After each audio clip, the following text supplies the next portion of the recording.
A man walked into a police station one ordinary Tuesday afternoon and told a story so unbelievable that detectives thought he was either completely insane or had just survived something that shouldn't have been possible.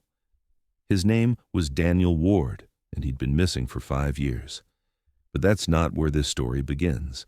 This story begins 5 years before that moment, on an October morning in 2014, when two brothers decided to go hunting in the mountains and never came home. Daniel and Lucas Ward were the kind of brothers who did everything together. They weren't kids anymore. Daniel was 32, Lucas was 29. But they still maintained that connection that some siblings have where they just understand each other without needing to say much. They grew up in Montana, in the Flathead Valley, where hunting wasn't just a hobby or something you did on weekends. It was part of the fabric of who you were, part of the landscape of your life. The mountains were their sanctuary.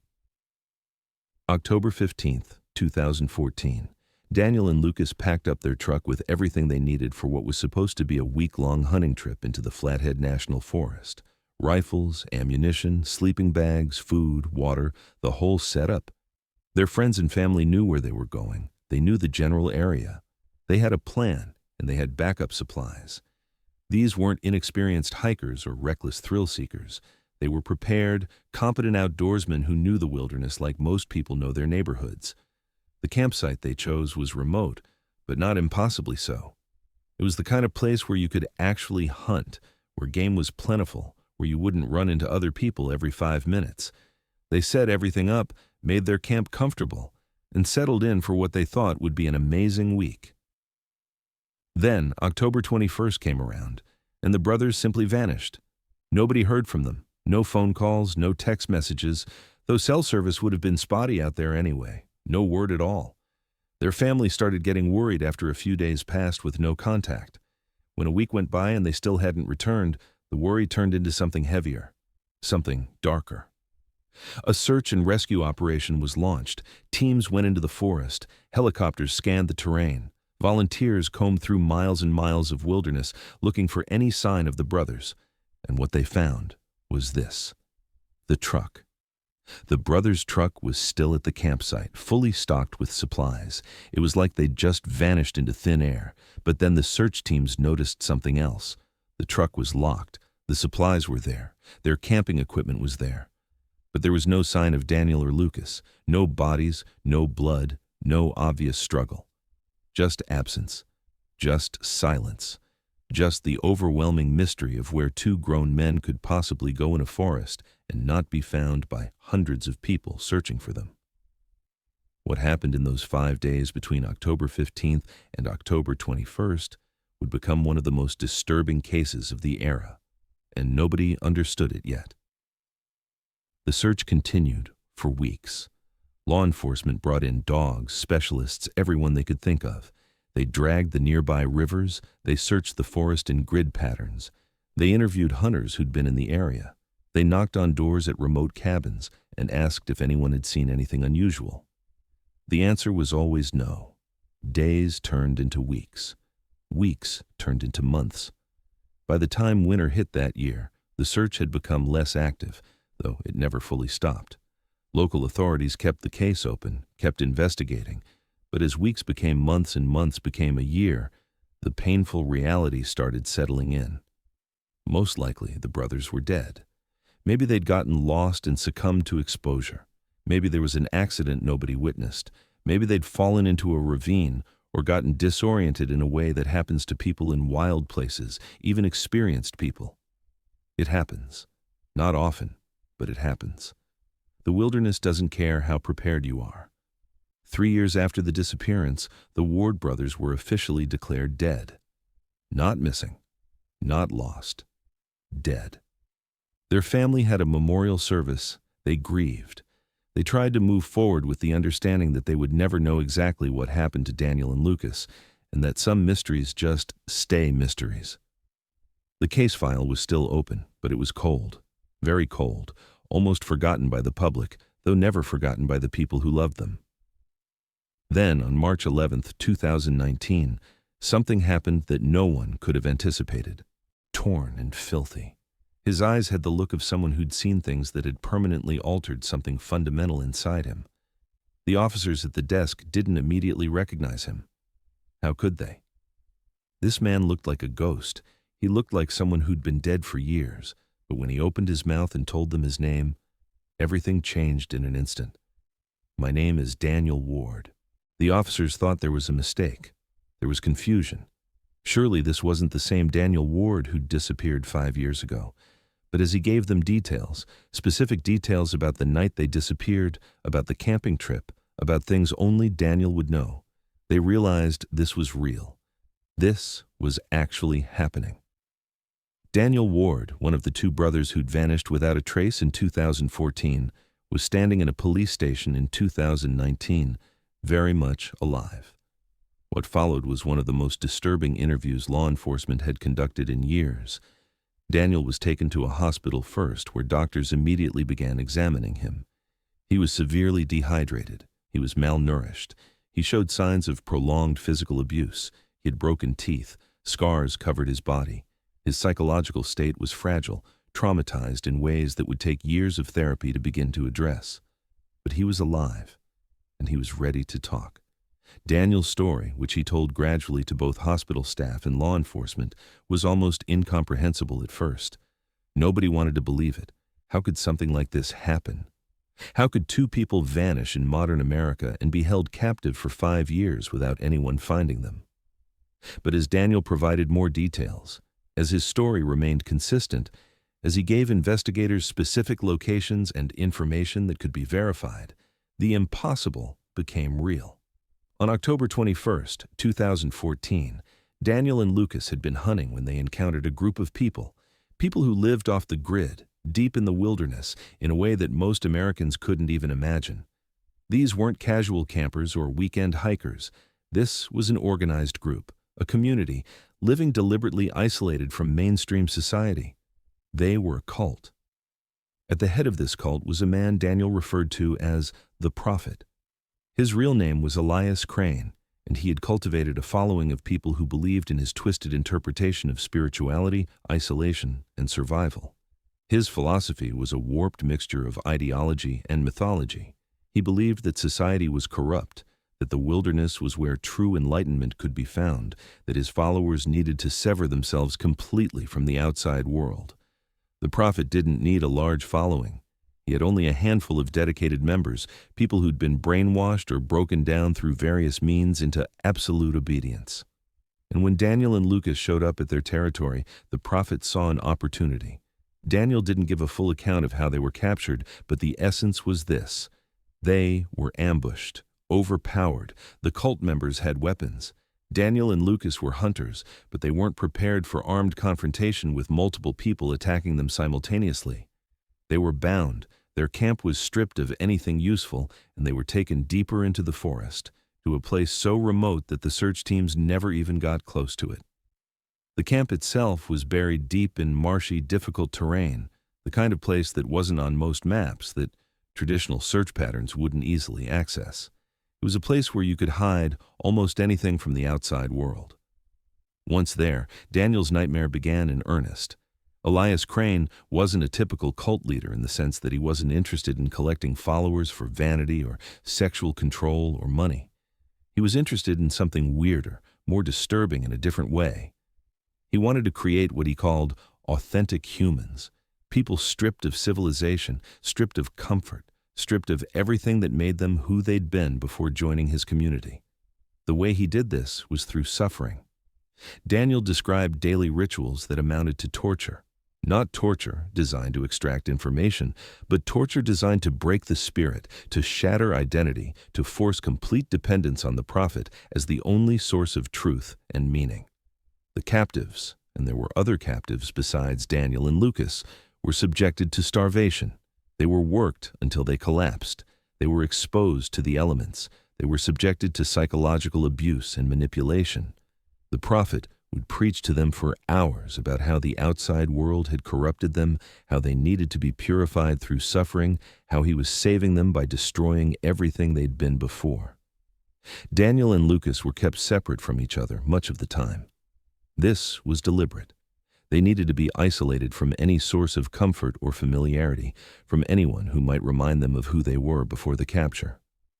Daniel remembers Lucas fighting back in those early days. Lucas was younger, more prone to resistance, angrier about what was happening to them. Lucas tried to escape. Lucas refused to accept the prophet's teachings. Lucas held on to his identity in a way that Daniel, watching his brother suffer, couldn't quite do in the same way. And for that resistance, Lucas was executed. The exact circumstances of Lucas's death remain murky in the public record because Daniel's memory was affected by the trauma, and the cult members, when later interrogated by police, gave conflicting accounts that seemed designed to obscure the truth. What is certain is this: Lucas Ward died in captivity, in a ritual that the prophet apparently ordained. Whether it was a beating that went too far, whether it was starvation, whether it was something else entirely, the result was the same. Lucas's body was taken into the marshland surrounding the camp and buried in a location only a few people knew. Daniel watched something fundamental die inside himself when his brother was taken away. Not just the hope of rescue, though that died too. Something more essential: the will to resist, the belief that there was any possibility of escape. Why fight when resistance meant death? Why not accept the prophet's teachings? Why not just survive? And so Daniel did what desperate people do in desperate circumstances. He adapted, he conformed, he played the role that the prophet wanted him to play. He went through the rituals, he listened to the preaching, he worked when told to work, he starved when told to starve. He became what the cult wanted him to become, a broken person dependent on the prophet's grace for every breath. Years passed, 1 year became 2, 2 became 3, 4, 5. Time lost its meaning in that place. There was no calendar, no structure to mark the progression of years except for the seasons, and even those blended together in a haze of suffering and survival. Daniel often thought about escape. That part of him, the part that was still Daniel, never completely died. It just went dormant. It waited. Because one thing about the prophet and his cult was that they weren't perfect at maintaining security. They were isolated and paranoid, yes. They were brutal and controlling, absolutely. But they were also human, and humans make mistakes. What Daniel didn't know was that law enforcement was about to catch a break, not because of anything clever investigators did, but because of bad luck and poor judgment on the part of the cult. In early 2019, 5 years into Daniel's captivity, something unusual happened. The cult members went on a hunting expedition, something they did regularly to supplement their food supply. The prophet's philosophy about living off the land was nice in theory, but in practice, a group of people in the wilderness needed to hunt to survive. The prophet, paranoid and controlling as he was, liked to participate in these hunts. He liked to demonstrate his skills. He liked to maintain his position as the leader who was superior to everyone else, who was closest to whatever spiritual truth he believed he'd accessed. On this particular expedition, chaos broke out. The exact details of what happened are unclear. Daniel was fragmented about this in his initial account. But the core truth is this: a hunting expedition went wrong. Animals ran in unexpected directions. Someone made a mistake. Maybe the prophet made a mistake, or maybe one of the other cult members did something that upset the prophet's sense of control. In the confusion, with everyone scattered and attention divided, Daniel saw something he hadn't seen in 5 years: a window, an opportunity, a moment where the structure of control was disrupted, a chance, however slim, to run. He didn't hesitate, he ran. Daniel ran through the forest with nothing, no supplies, no map, no clear idea of where he was except for a sense of which direction might lead away from the prophet and his community. He'd been held in that forest for 5 years, and while he knew the immediate area around the camp, the broader wilderness was a mystery to him. But he had one thing that the cult couldn't take away. No matter how much suffering they inflicted, he was still alive, and he still wanted to live. The cult members didn't immediately pursue him effectively. They were scattered from the hunting expedition. By the time they realized Daniel was gone, he had a head start. And once he was moving through the forest, moving away from that place, the psychological weight of the cult began to lift ever so slightly. Daniel walked for days. He had no food except what he could find, plants he recognized, anything he could scavenge.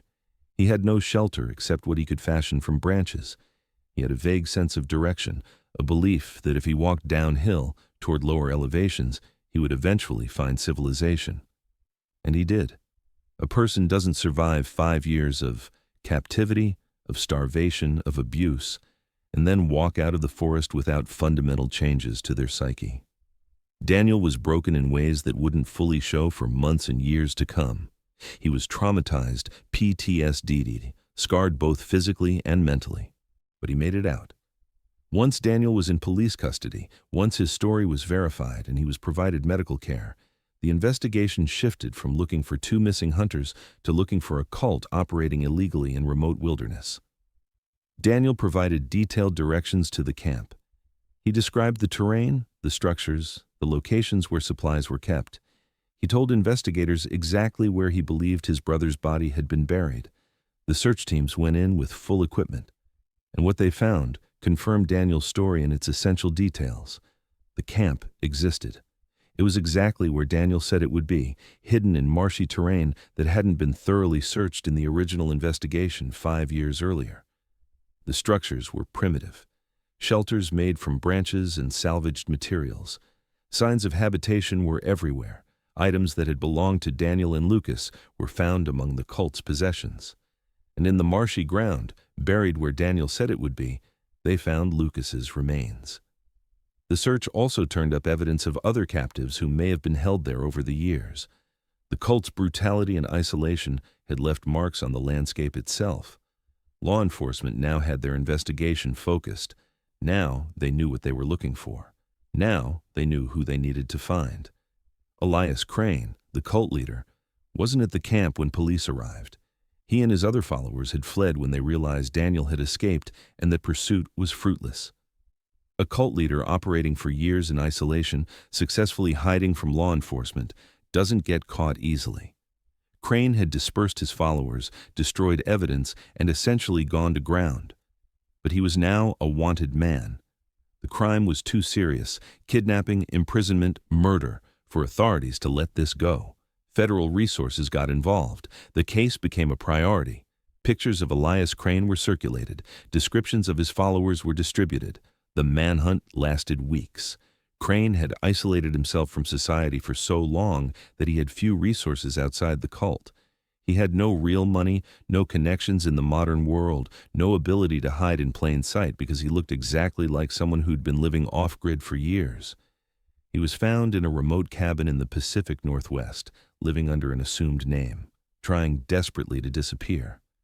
But you can't really disappear in the modern world, not completely. Not when law enforcement is actively looking for you. Not when your crimes are serious enough that they warrant the resources of multiple agencies. Elias Crane was arrested. 2 of his key followers were arrested. Investigations traced the existence of the cult back years. It turned out that Crane had been running this twisted community for longer than anyone realized, and there were whispers of other people who'd been held captive at other times, at other locations. What happened in court was complicated and sometimes unsatisfying, the way real justice often is. Elias Crane was convicted of kidnapping and false imprisonment. He was convicted of second-degree murder in the case of Lucas Ward. The cult members who'd actively participated in the captivity and violence received sentences ranging from 5 years to 25 years. The cult's ideology, twisted as it was, didn't save them legally. The fact that they claimed Daniel and Lucas were part of their community, part of their path to enlightenment, didn't change the fact that they'd forcibly held them against their will. Intent doesn't matter when the crime is kidnapping. Belief doesn't matter when the crime is murder. Elias Crane died in prison in 2023, 4 years after his conviction. Some people felt closure at that, others didn't. The death of the perpetrator doesn't erase what happened to the victims. Daniel Ward's story didn't end at the moment he walked into that police station. In many ways, his story was just beginning a new chapter, one that was in many ways more complicated and painful than the captivity itself. Physical recovery from 5 years of starvation and abuse is one thing. It's measurable. It's linear. You can see progress. You gain weight. Your teeth can be fixed. Your wounds heal. a human body is surprisingly resilient. Given proper nutrition and medical care, the body bounces back. Mental recovery is something else entirely. Daniel developed severe post-traumatic stress disorder. He experienced flashbacks. He had nightmares so vivid that he'd wake up screaming, convinced he was still in the camp, that the whole escape had been a dream. He had triggers everywhere, sounds, smells, certain situations that would transport him back to captivity in a way that felt just as real as the original trauma. Reintegrating into society wasn't just difficult, it was, in many ways, impossible to do completely. Daniel had to face the fundamental reality that 5 years of his life had been stolen. He'd lost his brother. He'd lost years of development and growth that most people experience in their 20s and 30s. He'd lost relationships and connections that had formed in the outside world without him. He'd missed weddings, births, holidays. He'd missed the normal progression of human life. And now he had to learn to exist in a world that had moved on, that had changed, that was full of triggers and challenges and reminders that he wasn't the same person who'd gone hunting in October 2014. Technology had advanced. Social media had transformed from something limited to something ubiquitous. His family had grief-processed his death and now had to reintegrate with a person who was alive but fundamentally changed. Friends had moved away, made new relationships, created lives without him. The world kept turning, and Daniel was now trying to find his place in a version of it that he didn't quite recognize. Therapists and psychologists who worked with Daniel noted that his trauma was different from other forms of PTSD they'd seen. It wasn't military combat trauma, though there were similarities. It wasn't assault trauma, though there were overlaps.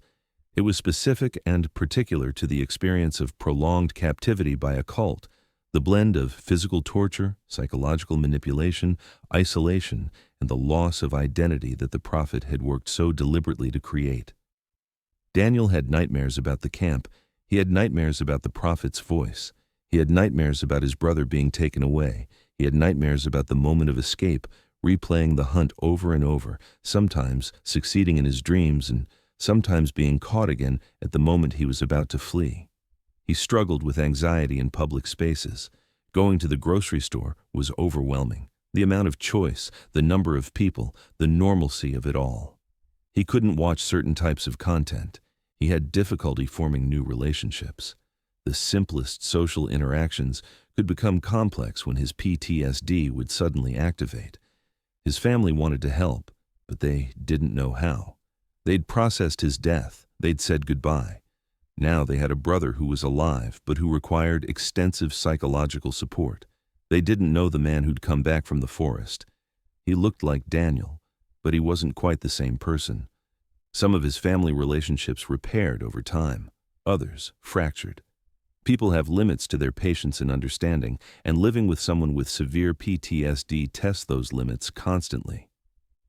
A couple of years after Daniel's escape, as he was working through his therapy and slowly beginning the process of building something like a normal life, or at least a life that approximated normalcy, something unexpected happened. Daniel began receiving letters from one of the cult members who'd been imprisoned for his and Lucas's kidnapping. A person named James Keller, who'd been a follower of the prophet, but not one of the direct perpetrators of the worst violence. Keller had been sentenced to 12 years in prison. In the letters, Keller claimed to have repented. He claimed to have realized the evil of what he'd been part of. He wanted to apologize to Daniel. He wanted forgiveness. Daniel didn't respond at first. The letters stacked up. Opening them was too painful, too triggering. But over time, as months passed, Daniel read them, and he found something surprising inside himself. Not forgiveness exactly. Forgiveness might be too strong a word, but something approaching it. Recognition that Keller had also been broken by the prophet. Keller had also been damaged by the cult. Keller was also trying to recover and understand what he'd been part of. Daniel began responding to Keller. They developed a correspondence. It wasn't healing. Nothing was healing in a clean, straightforward way, but it was something. It was Daniel moving forward. It was Daniel choosing to see the humanity in someone who'd been part of something inhuman. This wasn't a full redemption narrative or a complete recovery story. Those don't exist in real life. But it was a moment where Daniel's agency began to matter again. where he could choose how to relate to his past and to the people involved in it. But here's where the story takes a turn that nobody expected, a turn that reframes a lot of what happened. About 3 years into Daniel's recovery, while working with a trauma specialist, he began remembering more details about the cult itself, specifically about why they'd taken Daniel and Lucas in the first place. It wasn't random. It wasn't just chance that the brothers had encountered the Prophet's followers on that October afternoon in 2014. Daniel started piecing together conversations he'd overheard during his captivity, fragments of the cult members' discussions. The Prophet had been scouting the area. He'd seen Daniel and Lucas hunting. He'd been watching them. Why? The answer is what makes this story more complex and more deeply unsettling than a simple kidnapping narrative. The Prophet had been scouting the area for government surveillance. He was paranoid about federal agents investigating his group. He saw hunters in the forest and thought they might be undercover law enforcement. He took them captive not just to purify them into followers, but to extract information about whether the government knew about him, whether agents were in the area, whether he was being actively hunted. When it became clear that Daniel and Lucas were exactly who they said they were, just two brothers on a hunting trip, the Prophet's paranoia shifted.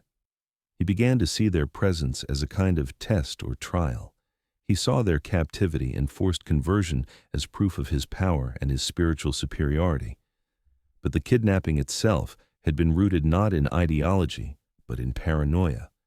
The Prophet was so isolated, so convinced that the world outside was after him, that he'd essentially created the very threat he feared.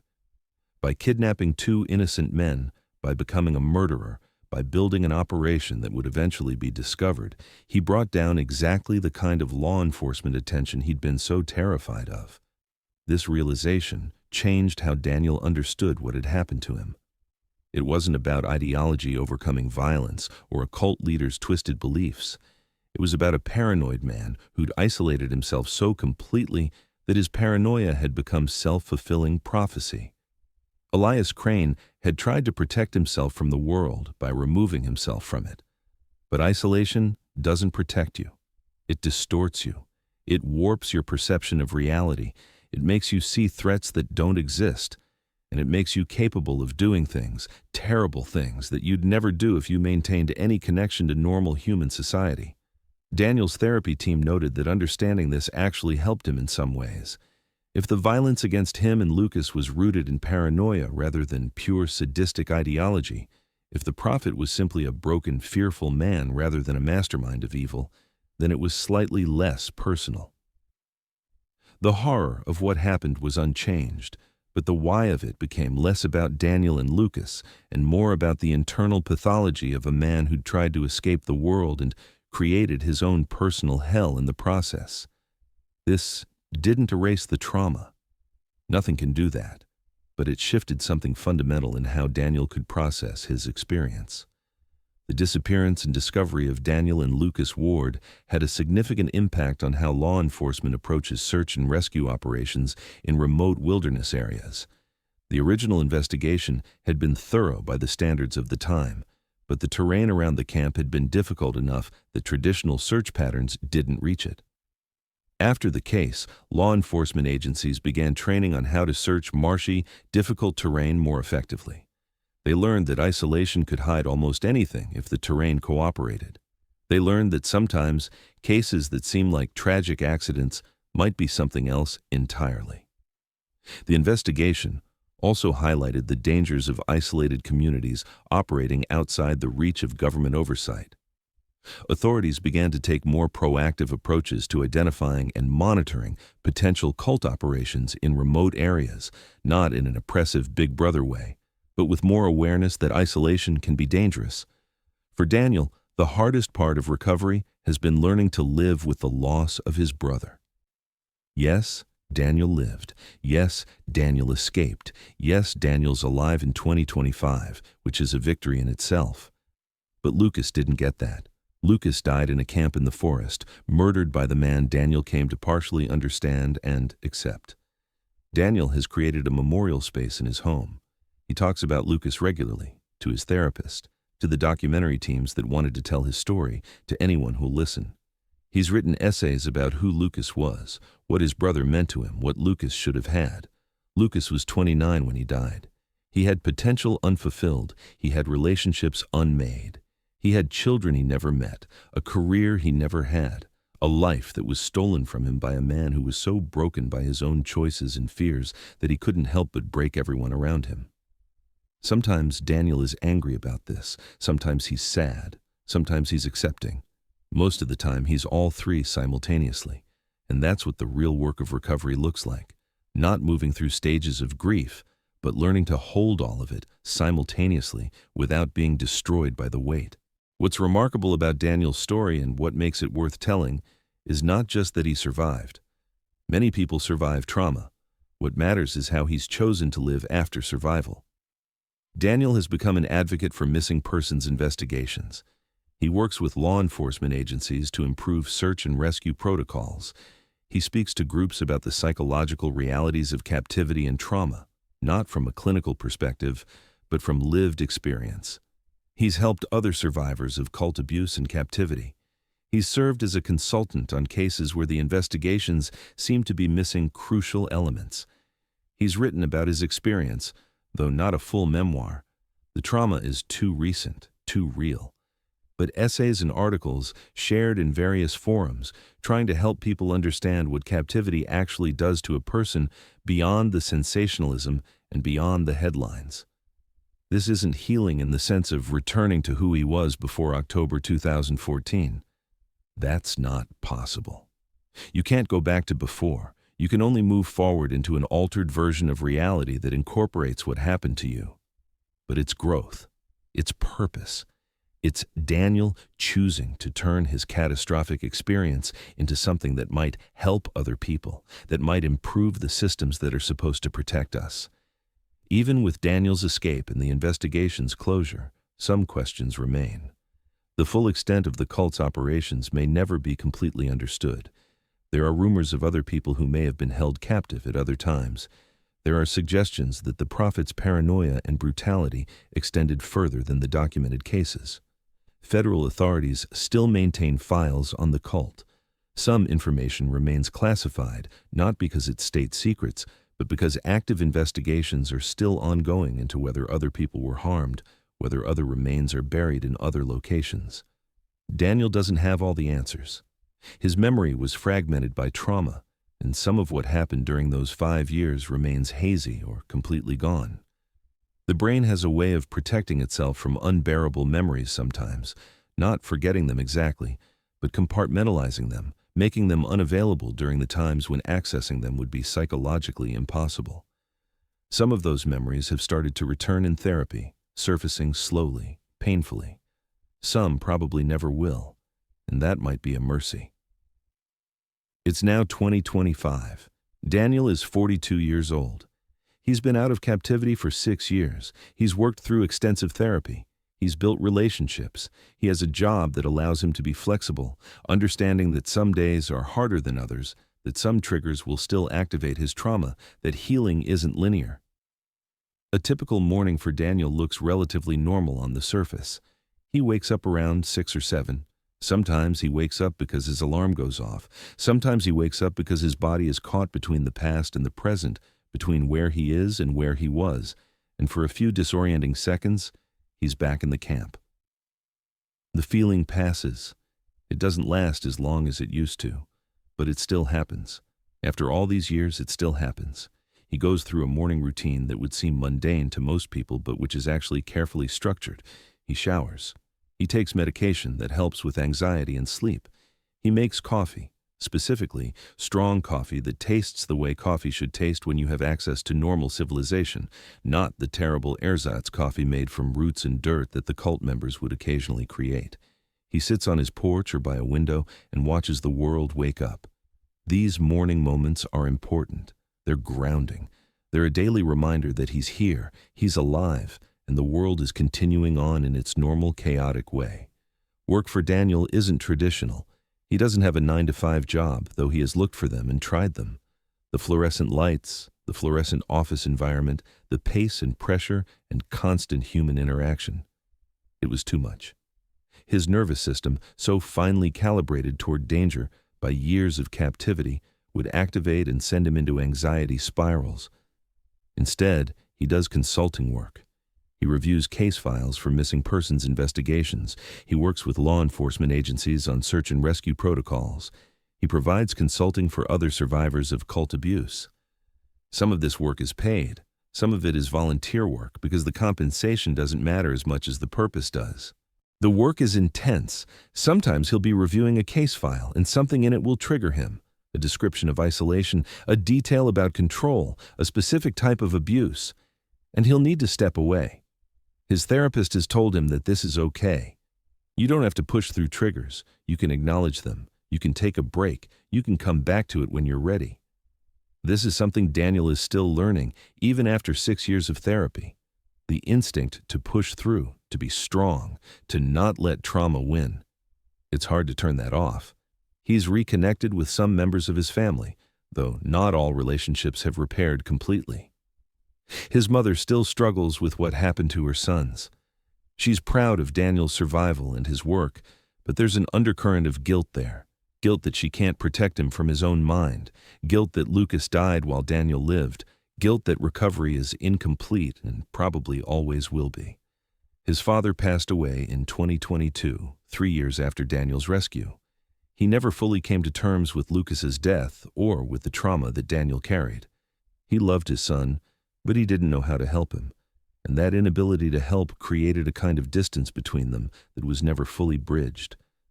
Daniel was there when his father died. They held hands in the hospital. They said goodbye.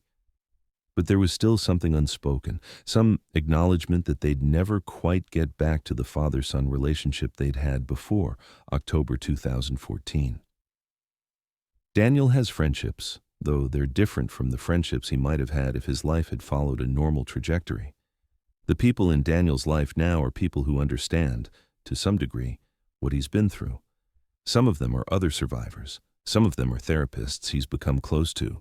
Some of them are volunteers and advocates who work in the trauma and recovery space. He has one close friend from before the kidnapping, someone he went to high school with, someone who refused to let the distance of years and trauma create permanent separation.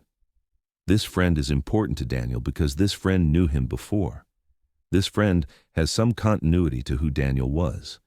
Every conversation with this friend is a small negotiation between the person Daniel was and the person Daniel has become.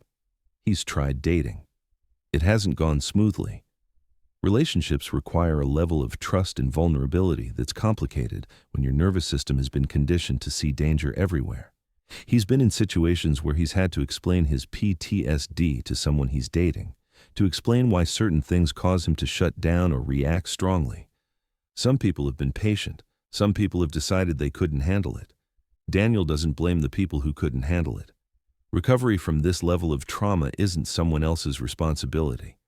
What most people don't understand about surviving something like this is that you don't just move on. The trauma doesn't get filed away in the past where it can be safely examined from a distance. It lives in your body. It lives in your nervous system. It lives in the reactions you have to completely ordinary things. Daniel will be in a grocery store, and someone will walk past him who has a certain build or a certain voice, and his body will react before his mind catches up. His heart rate will spike. His hands will shake. He'll be overcome with a sense of panic that doesn't make rational sense because he's safe, he's in public, he's surrounded by people. But his body doesn't know that. His body is still in the camp. His body is still afraid of the prophet. His body is still waiting for the next act of violence. He's learned techniques to manage this. He grounds himself by naming 5 things he can see, 4 things he can touch, 3 things he can hear, 2 things he can smell, 1 thing he can taste. He reminds himself where he is, what year it is, that he's safe. The techniques work, most of the time. But there's something he has to do. They're not automatic. They require effort and presence and a kind of constant vigilance against his own mind. Sleep is complicated. Daniel experiences vivid dreams, many of which are nightmares. He dreams about the camp. He dreams about the prophet. He dreams about escaping and being caught again at the last moment. He dreams about Lucas being taken away and being unable to stop it. He dreams about variations of things that happened and things that could have happened. He's on sleep medication, but medication isn't a complete solution. It helps, but the nightmares still come. When they do, Daniel wakes up gasping, sometimes crying, sometimes in a state of panic that takes 20 or 30 minutes to settle down from. He's learned to keep his bedroom carefully structured. No unexpected sounds, no sudden lights, a door that locks. These are basic things that most people take for granted, but for Daniel, they're crucial. They're how he creates enough of a sense of safety that he can sleep. His therapist has talked about the concept of renegotiating safety with his nervous system. Essentially, Daniel needs to teach his nervous system that he's not in danger anymore, that the constant state of hypervigilance that served him in the camp now works against him in the real world. This is difficult. This is slow. This is ongoing work that may never be completely finished. One of the interesting things about Daniel's recovery has been his process of what therapists call meaning-making, taking something traumatic and terrible and finding meaning in it, not as a way to justify what happened. Nothing justifies what happened, but as a way to create purpose from the aftermath. Daniel has channeled his experience into advocacy. He's written essays about what it's like to be a survivor of prolonged captivity.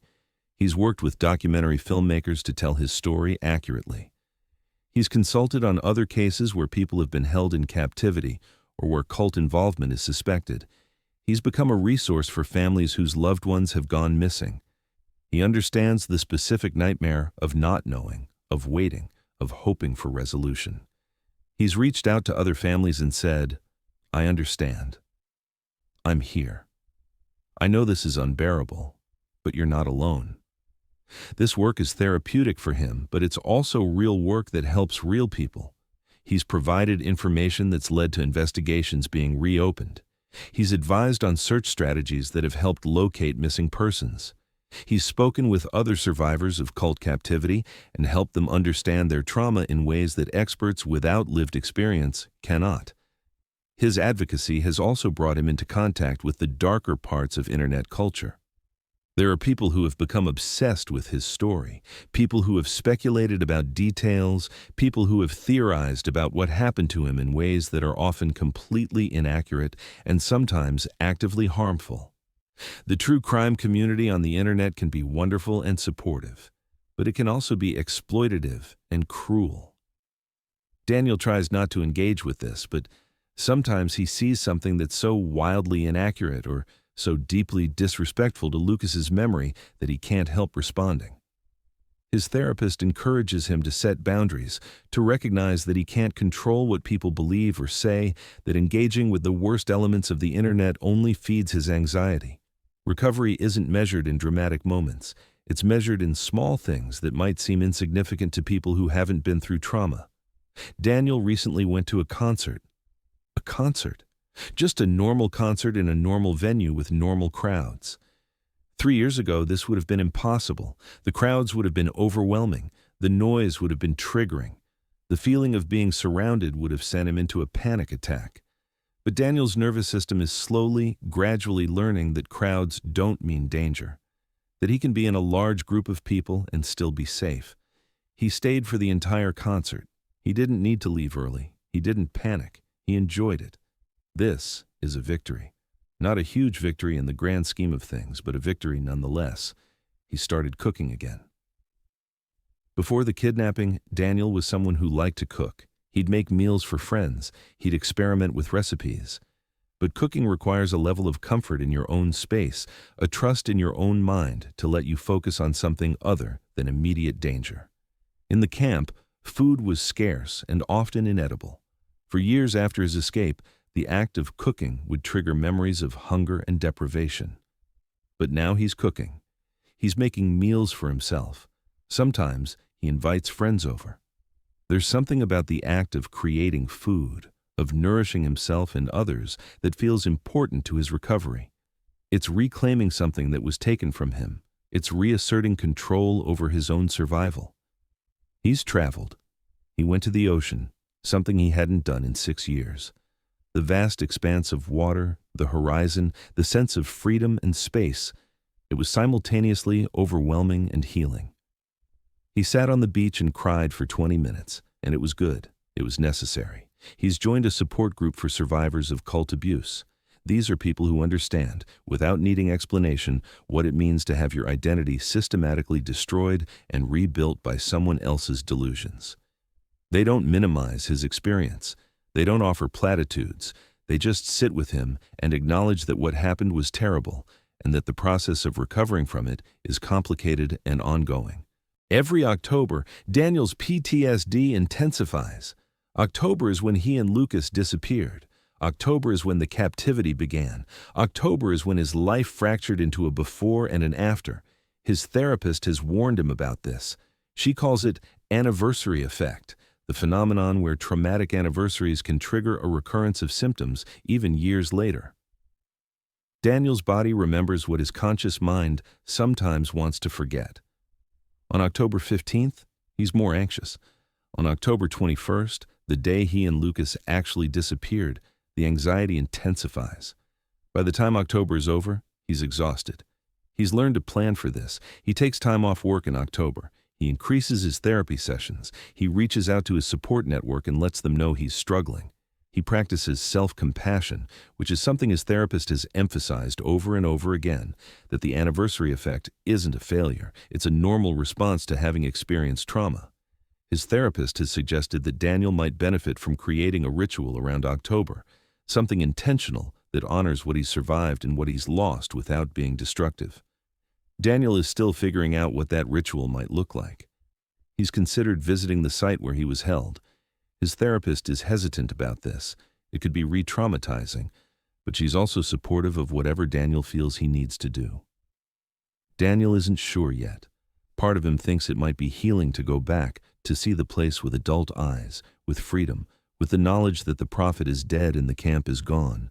Part of him thinks it might destroy the progress he's made. Maybe next year, he thinks. Maybe when he feels stronger. What Daniel didn't anticipate about recovery was that it would lead to personal growth in ways that seem almost cruel to consider positive. He wouldn't trade what happened to him for anything, but it's also true that the process of recovering from the worst has made him more empathetic, more aware, more conscious of his own resilience than he might have been otherwise. He notices beauty now in ways he didn't before. A sunset is not just a sunset. It's a miracle that he gets to see it. Trees are not just trees. They're part of a world so much vaster than the small area around the camp where he was held. Other people are not just people in his way or potential threats. They're individuals with their own stories, their own struggles. He's learned to appreciate safety in a way that people who've always had it can't quite understand. He doesn't take hot showers for granted. He doesn't take the ability to choose what to eat for granted. He doesn't take the ability to walk outside without fear for granted.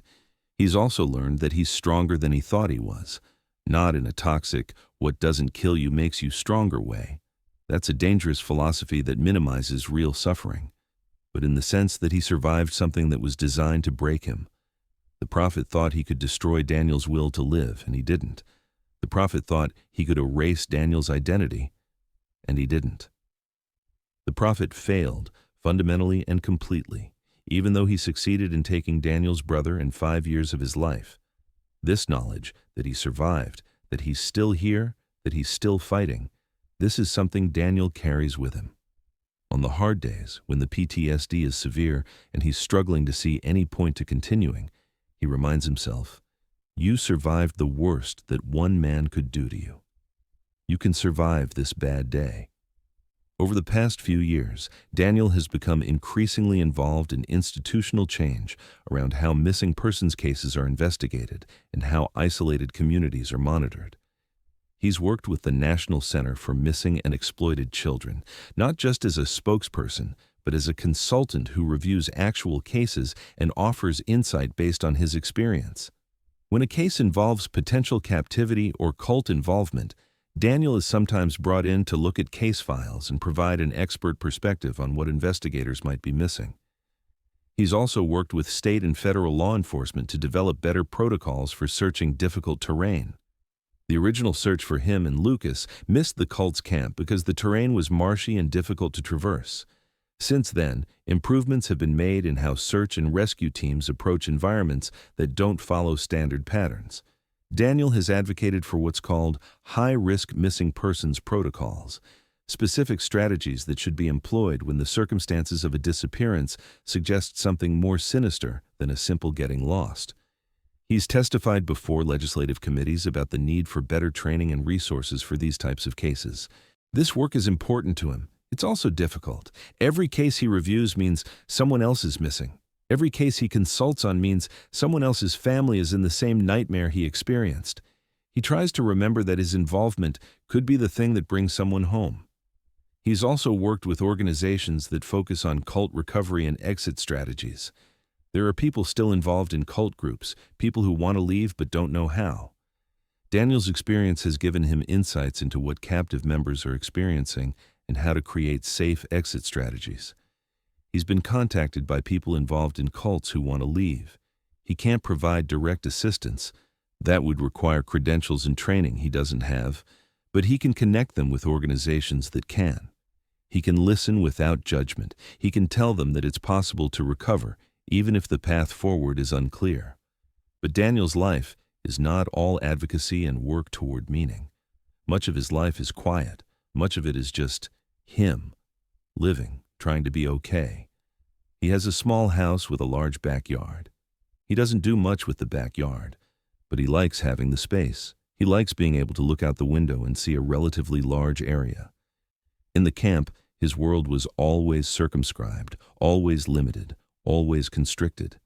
Now, he likes having space to see. He reads a lot. Books are a form of escape that don't feel dangerous the way movies sometimes do. He can read at his own pace. He can stop if something triggers him. He can take as long as he needs. He gravitates toward science fiction and fantasy, stories set in worlds completely unlike his own, stories where people overcome impossible odds. He has a small circle of close friends. Not many, but the ones he has are important. They understand, without him having to explain, that sometimes he's going to cancel plans because his mental health is struggling. They don't take it personally. They're there for him in the ways that matter. He has a therapist he's been seeing for 6 years now, since shortly after his escape. They meet weekly. Sometimes the therapy is directed toward processing trauma. Sometimes it's just checking in, making sure he's managing day to day. He exercises regularly. His body is stronger now than it was when he first escaped. Malnutrition had left him weak and fragile. Now he runs, he does yoga, he swims.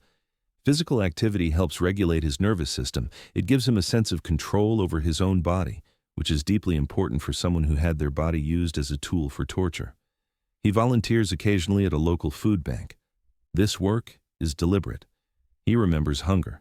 He remembers not knowing when he would eat, whether he would eat, whether there would be enough, knowing that he can help ensure that other people have access to food.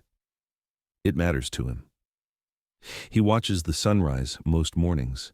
He's developed a practice of going outside, making coffee, and watching the world wake up. This is his quiet ritual, his daily affirmation that he's here, he's made it to another day, and the world is continuing on.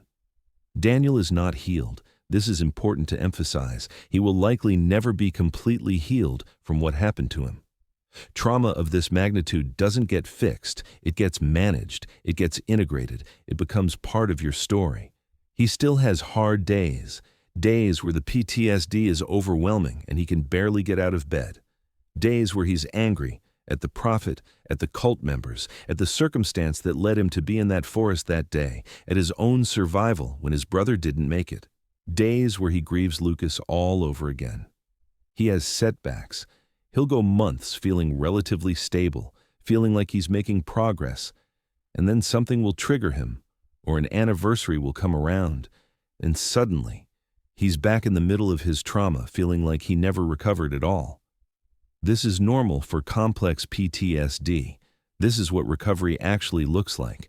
It's not a linear path. It's not a matter of working through your trauma in a set number of sessions and then being fine. It's a process that continues for years, maybe forever. Daniel is okay with this, or at least he's learning to be okay with it. He's learning that recovery isn't about returning to who he was before. It's about integrating what happened to him into his identity and moving forward anyway. He's learning that being broken and being whole aren't opposites. You can be both. You can be traumatized and functional. You can be hurt and still capable of joy. You can have experienced the worst and still find reasons to keep going. This is what Daniel lives now. This is his daily reality in 2025, 11 years after the disappearance, 6 years after the escape. It's not the life he would have chosen. It's not the life he expected to have, but it's his life, and he's living it as fully as he can. The story of Daniel and Lucas Ward is a story about many things. It's about the darkness that can hide in remote places, about the danger of isolation and paranoia, about the resilience of the human spirit, about the capacity to adapt and survive even in horrific circumstances. It's about brotherhood and what we lose when we lose the people we love. It's about the long, complicated process of recovery that doesn't happen in a neat narrative arc, but instead happens in small moments, small choices, small victories that don't look like victories if you're expecting something more dramatic. It's about the reality of trauma, which is often less about the dramatic moment and more about the thousands of moments afterward where you have to choose, again and again, to keep living, to keep growing, to keep being human, despite everything that was done to remove your humanity. The prophet thought he could break Daniel, could erase who he was through suffering and isolation and brutality. In some ways, he did break him. The Daniel who came out of that forest was not the same Daniel who went hunting in October 2014. But in the ways that mattered most, he didn't break him. Daniel survived. Daniel escaped. Daniel chose to move forward rather than backward. Daniel took his experience and channeled it into something that serves others. That's not a happy ending in the traditional sense. This is not a story where everything gets better and everyone heals and life returns to normal.